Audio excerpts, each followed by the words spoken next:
Hello बच्चों, मैं आपकी गीता मिस। मैं आपका स्वागत करती हूँ अपने हिंदी सेशन में। आज हम क्लास 5 भाषा माधुरी से पाठ 5 पढ़ेंगे, 2 पहलवान। तो चलिए हम लोग पढ़ाई शुरू करें। भाषा माधुरी पाठ 5, 2 पहलवान। मुखजोर सिंह और धरती पटक सिंह 2 नामी पहलवान थे। धरती पटक सिंह ने अनेक दंगलों में बलशाली पहलवानों को हराकर अनेक पुरस्कार जीते थे। दंगल मतलब होता है कोई भी कुश्ती की जो प्रतियोगिता होती है उसको हम दंगल कहते हैं बच्चों। देसी शब्द है दंगल। और पुरस्कार तो आप जानते ही हो, आप जब कोई अच्छा काम करते हो तो आपको पुरस्कार दिया जाता है। धरती पटक सिंह अपनी शक्ति को बनाए रखने के लिए घंटों व्यायाम करता। व्यायाम यानी इंग्लिश में एक्सरसाइज। और पौष्टिक भोजन करता। पौष्टिक मतलब ऐसा भोजन जो हमारे शरीर के विकास के लिए और हमारे शरीर को मजबूत बनाए रखने के लिए, जिसमें विटामिन्स हो, जिसमें ज़्यादा से ज़्यादा मिनरल्स हो, है ना, जिससे आपको एक्स्ट्रा एनर्जी मिले, तो उसे हम पौष्टिक भोजन कहते हैं। उसका भोजन सामान्य व्यक्ति द्वारा खाए जाने वाले भोजन से बहुत अधिक होता था। बहुत ही साधारण सी बात है बच्चे कि हम अगर कुछ अलग काम करना चाहते हैं, चाहे वो अगर आप अपने परीक्षा में ही बहुत अधिक नंबर लाना चाहते हैं, फर्स्ट आना चाहते हैं, तो आपको ज़्यादा पढ़ाई के प्रति पीछे समय देना पड़ेगा। तो उसी तरह जिसे पहलवानी करनी हो, कुश्ती करना हो, तो वो सामान्य लोगों से ज़्यादा भोजन करेगा, ज़्यादा से ज़्यादा अच्छी अच्छी चीज़ें, पौष्टिक चीज़ें खाएगा, तभी उसे ज़्यादा ताकत होगी ना। अदरवाइज वो क्या होगा, हमारी आपकी तरह ही बिल्कुल साधारण होगा, उसमें साधारण शक्ति होगी। तो उसी तरह से धरती पटक सिंह का भी भोजन सामान्य व्यक्ति द्वारा खाए जाने वाले भोजन से बहुत ज़्यादा होता था और इतना ताकतवर था, इतना बलशाली था कि उसका नाम सुनकर अच्छे अच्छे बलशाली पहलवान के भी होश उड़ जाते थे। परंतु मुखजोर सिंह उसके नाम से बिल्कुल नहीं डरता था। मुखजोर सिंह ही वो पहलवान था। मुखजोर सिंह को कभी किसी ने कुश्ती लड़ते नहीं देखा था। इसके बावजूद उसकी प्रशंसा का डंका चारों ओर बजता था। धरती पटक सिंह के दिल में भी मुखजोर सिंह को पटकने का बहुत बड़ा अरमान था। मुखजोर सिंह अक्सर कहता, धरती पटक सिंह को तो उसने कई बार पटका है, वो उसके नाम से ही डरता है।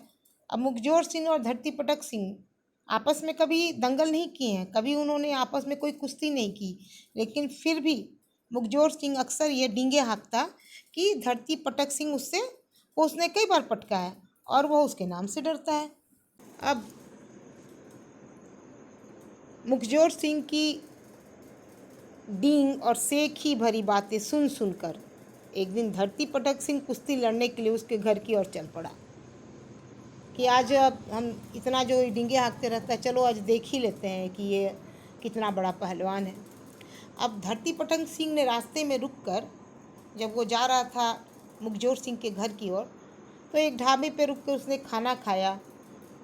खाना खाने के समय उसने ढाबे का सारा आटा एक बार में खा लिया। खाना खाने के बाद वह एक तालाब पर पानी पिया। उसने इतना पानी पिया कि तालाब में बहुत कम पानी बचा।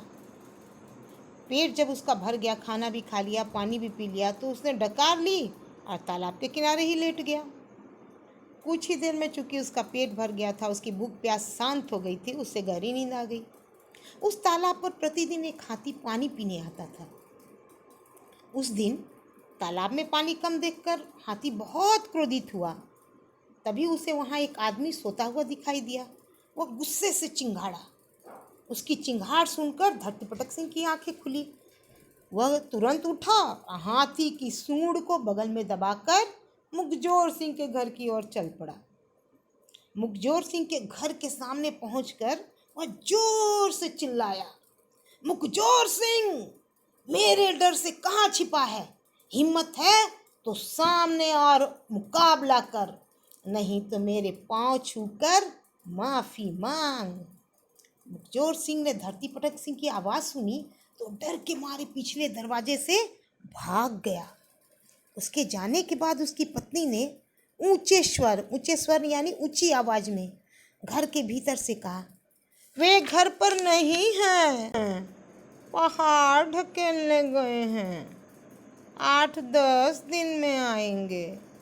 यह सुनकर धरती पटंग सिंह ने हाथी उठाया और उसके आंगन में फेंकते हुए कहा, अपने पति से कहना कि मैं उसकी शक्ति देखना चाहता हूँ। आंगन में गिरे हाथी को देखकर घर में मौजूद मुखजोर सिंह की पत्नी और उनका बेटा दोनों घबरा गए। मुखजोर सिंह का बेटा बुद्धिमान था।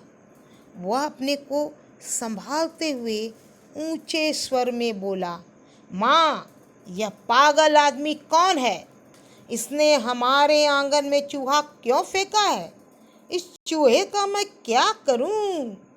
उसकी माँ ने समझदारी दिखाते हुए कहा, बेटा, घबराने की कोई बात नहीं, अपने पिता को आने दे, उनके आते ही यह पागल दुम दबाकर भाग जाएगा।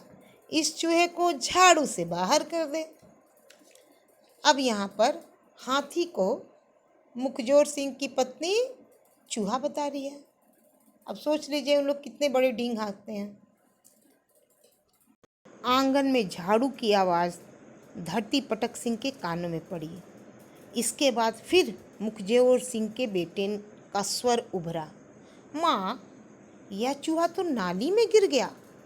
धरती पटक सिंह सोचने लगा कि जब उसका बेटा इतना बलशाली है तो हो सकता है कि वह खुद मेरे जितना या मुझसे अधिक बलशाली हो।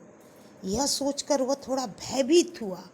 अपने भय पर नियंत्रण रखते हुए, नियंत्रण यानी कंट्रोल है ना, काबू रखते हुए उसने घर के बाहर खड़े एक खजूर के पेड़ को उखाड़कर ऊंचे स्वर में कहा, अपने पिता से कहना कि मुझे एक छड़ी चाहिए थी, इसलिए मैं बाहर खड़े पेड़ को ले जा रहा हूँ। मुखजोर सिंह के बेटे ने चिल्लाते हुए कहा, माँ देखो, यह पागल मेरे पिता का दातून लेकर भाग रहा है। पेड़ को दातून कहते सुनकर धरती पटक सिंह की आंखें फटी की फटी रह गई। उससे विश्वास हो गया कि मुखजोर सिंह से कुश्ती लड़ने पर उसे हार का सामना ही करना पड़ेगा। यह सुनते ही वह वहाँ से भाग खड़ा हुआ। कुछ देर बाद मुखजोर सिंह घर लौटा और अपने बेटे से पूछा, कहाँ गया वह गप्पी? बेटे ने उत्तर दिया, वह हमारा खजूर का पेड़ उखाड़कर भाग गया। पिता ने क्रोधित स्वर में कहा, मेरा बेटा होकर भी तूने मेरा नाम डुबो दिया। उसे करारा जवाब क्यों नहीं दिया? तुझे मैं अभी नदी में फेंक कर आता हूँ। मुखजोर सिंह ने अपने बेटे को कंधे पर बिठा लिया और नदी की तरफ चल पड़ा। नदी गांव से बहुत दूर थी। वह पैदल चलते हुए सोच रहा था कि यदि उसका बेटा रास्ते में रोएगा तो वह समझा कर उसे क्षमा कर देगा, परंतु उसका बेटा आराम से कंधे पर बैठा रहा। मुखजोर सिंह ने उसे डराने के लिए कहा, नदी पास ही है। बेटे ने कहा, हाँ पिताजी, मुझे भी लहरें उठती हुई दिखाई दे रही हैं। बेटे का कथन सुनकर उसका क्रोध शांत हुआ। उसने अपने कंधे से उसे उतारा और पूछा, मुझे सच सच बता, तूने उस आदमी से कुछ कहा या नहीं?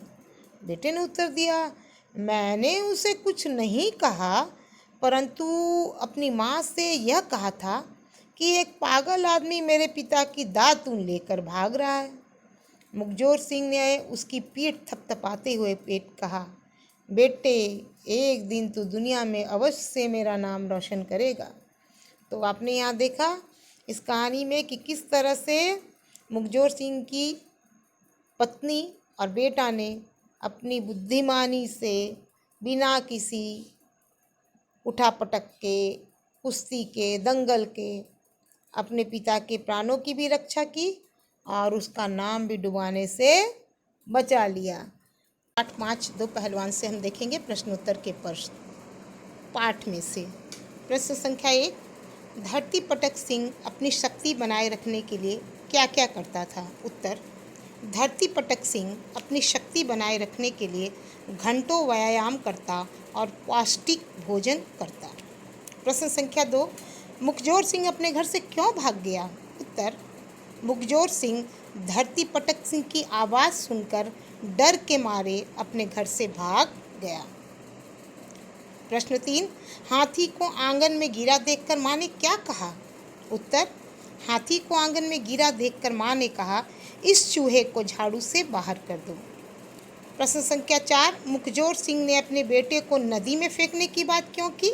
उत्तर, मुखजोर सिंह को लगा कि उसके बेटे ने धरती पटक सिंह को करारा जवाब नहीं दिया है और उसका नाम डुबो दिया, इसलिए उसे नदी में फेंकने की बात कही। प्रश्न संख्या 6, कहानी में जो घटनाएं जिस क्रम में घटी हैं उस क्रम से उन घटनाओं को क्रमांक दीजिए। इन सभी वाक्यों में आप देखेंगे कि सबसे पहले अंगा धरती पटक सिंह कुश्ती के लिए मुखजोर सिंह के घर गया। दूसरी घटना उसके बाद क्या थी? धरती पटक सिंह ने तालाब पर पानी पिया। फिर ख, मुखजोर सिंह धरती पटक सिंह की आवाज़ सुनकर भाग गया। अब घ में आएंगे, मुखजोर सिंह के बेटे ने कहा कि उनके आंगन में किसी ने चूहा फेंका है। फिर आएंगे ग पर, मुखजोर सिंह के बेटे ने पेड़ को दातुन बताया। फिर छ आएगा, धरती पटक सिंह खड़ा हुआ। फिर आएगा च, मुखजोर सिंह ने अपने बेटे की पीठ थपथपाई। तो ये है क्रम जिसके अनुसार इस कहानी में सारी घटनाएं हुई थी। आप इस कहानी को पढ़ चुके हो और कौन सी घटना किस क्रम में हुई थी आप अच्छे से जानते हैं। अब आएंगे अगले पृष्ठ पर। अब इसमें देखिए, बातचीत के लिए धरती पटक सिंह मुखजोर सिंह के घर से क्यों भाग खड़ा हुआ? वो धरती पटक सिंह जो है वो सोचा कि मुखजोर सिंह जो है वो उससे ज़्यादा ताकतवर है, इसलिए वो डर के मारे उसके घर से भाग खड़ा हुआ। क्या मुखजोर सिंह सच में ताकतवर और निडर पहलवान था? बिल्कुल नहीं, क्योंकि अगर मुखजोर सिंह ताकतवर होता या निडर होता तो वो धरती पटक सिंह का सामना करता, यूं डर के मारे पिछले दरवाजे से नहीं भागता। कहानी में पेड़ को छड़ी भी कहा गया है और दातुन भी। क्यों? हाँ, कहानी में पेड़ को छड़ी भी कहा गया और दातुन भी, क्योंकि पेड़ जो हो छड़ी की तरह सीधा होता है और दातुन भी सीधा होता है। और ये दोनों, छड़ी हो या दातुन, ये दोनों अधिकतर जो है वो पेड़ से की लकड़ी से ही बनाए जाते हैं। आप उन्हें क्या क्या कहेंगे? रस्सी, हाथी नहीं। पेड़ को हम रस्सी या हाथी नहीं कह सकते हैं। प्रश्न संख्या 4 में देखें, कहानी दो पहलवान को मुखजोर सिंह की बेटे की नज़र से कहिए। तो ये तो है, मेरे पिताजी मुखजोर सिंह बहुत नामी पहलवान थे। एक पहलवान और था, उसका नाम था धरती पटक सिंह। तो ये कहानी बच्चों आपस में आप खुद ही खेलो अपने छोटे भाई के साथ, और अपने इस कहानी को अपनी दीदी है, अपने बड़े भैया है या छोटी बहन है, भाई है, उसे आप खुद अपने शब्दों में सुनाइए। अनुमान और कल्पना। धरती पटक सिंह के हाथी को मुखजोर सिंह के आंगन में फेंक देने पर हाथी का क्या हुआ होगा? जरूर हाथी घायल हुआ होगा बच्चों। अगर हम किसी को फेंकेंगे तो वो अगर जीवित चीज़ है तो ज़रूर उसे चोट लगेगी, वो घायल होगा तो बेशक हाथी को चोट लगी होगी, वो घायल हुआ होगा। दूसरा, अगर धरती पटक सिंह मुखजोर सिंह से कुश्ती लड़ने में हार जाता तो क्या होता? यही होता कि उसका नाम खराब होता। इससे ज़्यादा क्या होता? लोग उसे कहते हैं कि हाँ वो कमज़ोर है, धरती पटक सिंह से मुखजोर सिंह जो है और उससे हार गया। भाषा की बात में आएंगे हम, ध्यान पूर्वक पढ़िए। विशेषता बताने वाले शब्दों को विशेषण कहते हैं। मैंने इससे पहले भी कहा था, विशेषण को इंग्लिश में एडजेक्टिव कहते हैं बच्चों, और इसे दूसरे शब्दों में हम कह सकते हैं डिस्क्राइबिंग वर्ड। मतलब जो किसी भी चीज़, वस्तु, स्थान को डिस्क्राइब करता हो, उसके बारे में बताता हो। तो जिन शब्दों की विशेषता बताई जाती है उसे विशेष्य से कहा जाता है। आइए कुछ उदाहरण देखते हैं। जैसे नामी पहलवान, तो यहाँ पहलवान एक संज्ञा शब्द है जिसकी विशेषता बताई जा रही है कि पहलवान कैसा है? नामी। तो नामी जो है वो विशेषण हो गया और पहलवान जो है वो विशेष्य हो गया। तो उसी तरह पाठ में से आपको 4 विशेषण और विशेष्य शब्द लिखना है। जैसे देखिए यहाँ लिखा हुआ है सारा आटा, एक उदाहरण दिया गया है। अन्य हम बनाएंगे बलशाली पहलवान, पहलवान जो है विशेष शब्द है और उसकी विशेषता है कि वो कैसा है, बलशाली है। भोजन संज्ञा शब्द है, उसको हम विशेष से कहेंगे। और पौष्टिक भोजन, पौष्टिक जो है वो विशेषण शब्द है। 10 दिन, यहाँ पे जो है 10 वो एक विशेषण शब्द है। उसी तरह से बुद्धिमान, बेटा में बुद्धिमान जो है एक विशेषण शब्द है। अब हम देखेंगे अगला पृष्ठ। पाठ में से इन शब्दों के समान अर्थ वाले शब्द ढूंढ कर लिखिए। सरोवर, तालाब, गृह का घर, दिवस का दिन और साहस का हिम्मत। अब है जीवन मूल्य के प्रश्न। मुखजोर सिंह का बेटा बुद्धिमान था। उसकी माँ ने समझदारी दिखाते हुए कहा, बेटा घबराने की कोई बात नहीं। बुद्धिमानी और समझदारी से किए गए काम में सफलता प्राप्त होती है। क्यों? क्योंकि तब हम सोच समझ कर जो है वो भी किसी भी समस्या का हल निकालते हैं। क्योंकि घबराने से समस्या का हल नहीं मिलता है, बल्कि परिस्थितियाँ और भी बिगड़ जाती हैं। दूसरा, मुखजोर सिंह का बेटा इतना बलशाली है तो हो सकता है कि वह खुद मेरे जितना या मुझसे अधिक बलशाली हो। यह सोचकर वह थोड़ा भयभीत हुआ। जीवन में भयभीत होना उचित है या अनुचित? जीवन में भयभीत होना अनुचित है, लेकिन कभी कभी परिस्थितियाँ ऐसी होती हैं कि इंसान भयभीत हो जाता है। हमें अपने भय पर नियंत्रण करने के लिए क्या क्या करना चाहिए? हमें अपने भय पर नियंत्रण करने के लिए सबसे पहले कि हमें समझदारी से काम लेना चाहिए और सारी परिस्थितियों को अच्छी तरह से बारीकी से समझना चाहिए कि हमारे भय का कारण क्या है। उस परिस्थितियों को जब हम समझेंगे, किसी भी सिचुएशन को हम समझेंगे, तो जो है वो हम अपने भय पर नियंत्रण कर सकते हैं। कुछ करने के लिए हम सबको भी स्वस्थ रहने के लिए पौष्टिक और संतुलित भोजन करना चाहिए।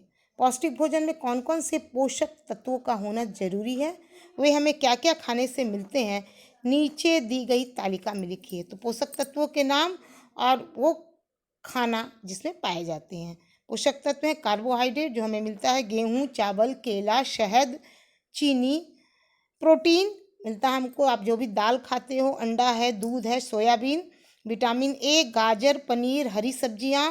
विटामिन बी अंकुरित अनाज और मूंगफली में ज़्यादा पाया जाता है। विटामिन सी नींबू, आंवला, संतरा में। और विटामिन डी सूर्य का प्रकाश, दूध तथा तिल में। नीचे खाने के कुछ चीज़ों के चित्र दिए गए हैं, इन्हें पहचान कर इनके नाम लिखिए। इनमें से जो पौष्टिक है और जिन्हें खाने से सेहत ठीक रहती है उन पर सही का निशान लगाइए। पहला चित्र पालक का है। पालक हमारे शरीर के लिए बहुत ज़रूरी है क्योंकि ये पत्तेदार सब्जी है। इसमें आयरन भरपूर मात्रा में होता है। इसके अलावा ये विटामिन ए से भरपूर होता है। विटामिन डी भी इसमें पाया जाता है। पिज्ज़ा ये बिल्कुल जो है वो एक जंक फूड है, बेकार चीज़ है, हमें इसे अवॉइड करना चाहिए। समोसा ये भी तला हुआ भोजन है। तला हुआ भोजन हमारे शरीर के लिए अच्छा नहीं होता है। खीरा फल है, ये बहुत ही अच्छा होता है शरीर के लिए, भरपूर मात्रा में पानी होता है इसमें। कोल्ड ड्रिंक ये बेकार चीज़ है, बिल्कुल जंक फूड है, हमें इससे बचना चाहिए। गेहूँ बहुत ज़रूरी है क्योंकि गेहूँ से ही आटा बनता है, दलिया बनता है। हमारे शरीर का जो कार्बोहाइड्रेट है वो हमको गेहूँ से मिलता है और कार्बोहाइड्रेट हमारे शरीर को ऊर्जा देता है, एनर्जी देता है, जिससे कि हम काम करते हैं। पपीता बहुत ज़रूरी है। पपीता एक ऐसा फल है जिसमें कि सारे के सारे विटामिन पाए जाते हैं, इसलिए मैं कच्चा हो या पक्का हर एक बच्चे को पपीता अवश्य खाना चाहिए। दूध अपने आप में एक कंप्लीट फूड है। एक बच्चा जब जन्म लेता है तो वो सिर्फ दूध पर ही जिंदा रहता है, क्योंकि दूध जो होता है वो एक कंप्लीट आहार है बच्चों। गाजर विटामिन ए से भरपूर, विटामिन डी से भरपूर, आँख के लिए अच्छा, हड्डी के लिए अच्छा। तो गाजर तो ज़रूर खाना चाहिए बच्चों। आप लोग आजकल मोबाइल ज़्यादा चलाते हो तो विटामिन ए बहुत ज़्यादा है इसमें। गाजर खाओ, आँखें जो हैं वो आपकी जो है हमेशा सेहतमंद रहेंगी।